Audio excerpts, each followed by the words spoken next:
Hi, this is Matthew Robert Payne, and this is a post called uh, Practice Makes Perfect. And I'm going to read from a Facebook post. So I'm going to share my screen with a Facebook post. So practice makes perfect. Practice makes perfect is a cliche because it's true. The book of James says that every good and perfect gift comes down from the Father of lights. I've for years been receiving the first personal prophecy as a person had ever done, because of 3 books where I pray for people to receive the gift of prophecy. I'll encourage them to do a prophecy, and I promise to give them helpful and detailed feedback. So I've got 3 books teaching on the gift of prophecy, and at the end of the book, I pray for people to get the gift of prophecy.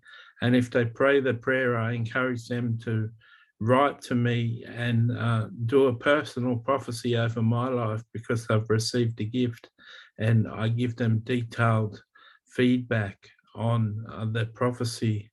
I've received about 600 prophecies like this over the years, and only about 5 of them weren't perfect. When God gives you a spiritual gift, it comes out perfect. But you can receive a perfect gift of prophecy, but vastly improve the level of your gift through much practice. Similarly, you can have a gift for writing, but only improves with practice. Your first novel may hold a great place in your heart, but it won't be your best. All gifts are improved with practice. A 5-year-old can play tennis, but a young girl doesn't play at Wimbledon until she's around 18 years of age, and she has hit 1,000,000 balls over the net. Everything that you do, every gift that you have, can benefit through practice. I've personally done about 20,000 prophecies, and I'm comfortable with my level of giftedness now. I've written and self-published 80 books now, and yet I was happy with my first and second book. Your gift will always improve with practice, and practice really does bring a level of perfection. Sadly, I'll always need an editor, but my drafts are getting pretty good now. The Christian life is about 5% knowledge and 95% practice. I've only just realized this week, in my 47th year of being a Christian, that the difference between me and the average Christian is that I've practiced my faith better than most Christians I know. While most Christians say they follow Christ, less than 2% can share with you what Jesus meant when he said what he said, and therefore not more than 2% of them practice their faith.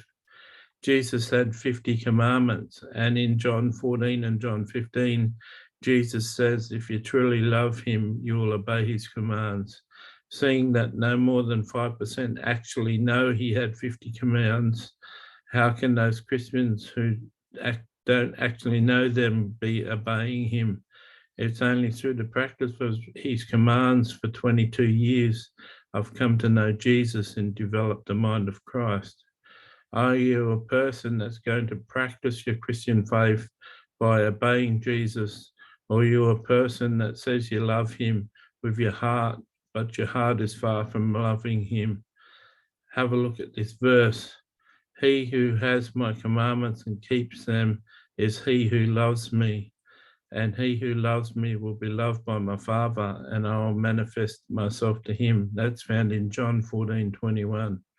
Are you going to put your Christian faith to practice, or are you going to be comfortable with your faith level now? You can find an article with the 50 commandments in a link below this YouTube video in the description tag, or you can find a link of a book I wrote on the 50 commands and a simple explanation how you can obey them.